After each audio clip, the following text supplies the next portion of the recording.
But if I pick this up at the bottom end, if you like, and there is an enormous amount of fun to be had, for want of a word, at the shallow end, which is great because there's very little risk, but you can still start to pick up some really interesting things. One of my personal interests is vintage Seiko. If you're looking at Seikos from the 70s, and in terms of credibility, it's one of the three competitors for first automatic chronograph. You know, you've got your speed timers, 6139s, enormous amount of choice of dials.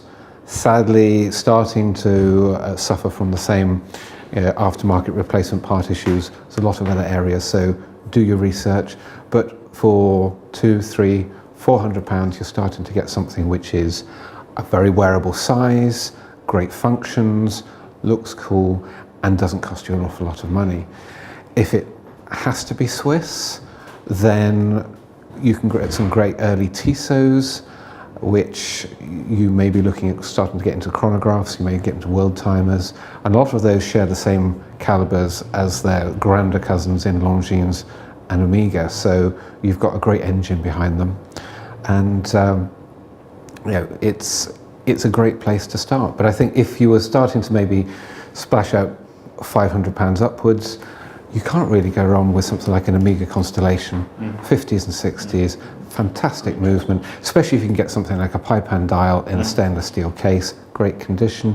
You're looking at sub £1,000, you're not going to lose a penny on it when you start to resell it, but why would you resell it? It's a classic design that's going to last you. Well, I'd be more generic in my answer and say go for something that you're going to enjoy and love. Do your research, find out what it is, what the background behind it is, but wear something or buy something that you can wear and really enjoy it. And if at the end of it you make a profit or break even, then you've done well. But the most important thing is to get something that's your style, and there are so many pieces out there. And we're talking about the Omegas, the Longines, the Tissot's. There are many marks many brands that are very much on that end, where they made lots of series pieces that are definitely worth looking at.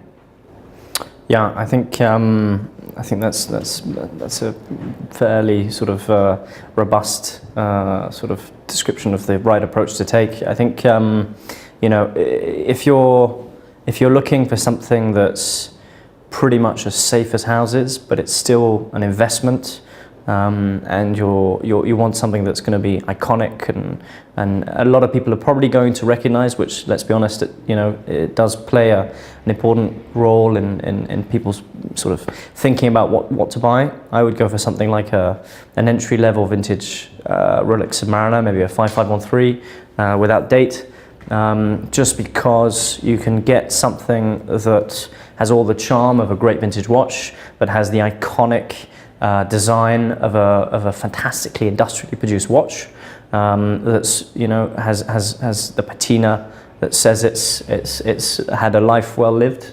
and you know, you're looking at something around five to £5,500 for something that may not have box and papers. You might be lucky, you know, you can pick something up with papers, but it probably in every other sense will be correct, bar perhaps a replacement bezel insert. You're going to have a nice dial, you're going to have the correct bracelet and end links, and it won't have been hopefully too polished, and then it's easy to service, which, you know, does play an important part in sort of any decision about what to buy. You know, you can buy an affordable piece at any level, but you do have to think about, well, is it going to cost me more than the value of the watch when I come to service it if it goes wrong? With a Rolex, it's a relatively sort of, you know, standard thing, and as long as it's functioning reasonably well when you pick it up, then it's unlikely to go far wrong in the first few years. And I think that's actually, service is actually an overlooked part of collecting and keeping these things running, which may on the face of it look like a bargain. Finding someone who will take on a rare and esoteric, possibly cheap movement for which parts aren't available. And difficult to repair because they were cheaply made. So, yeah. That's definitely worth thinking. I think you both. I mean, the condition is something that needs to be looked at carefully, and the best condition that you can possibly get is obviously going to put you in a better place in the market and for reselling afterwards.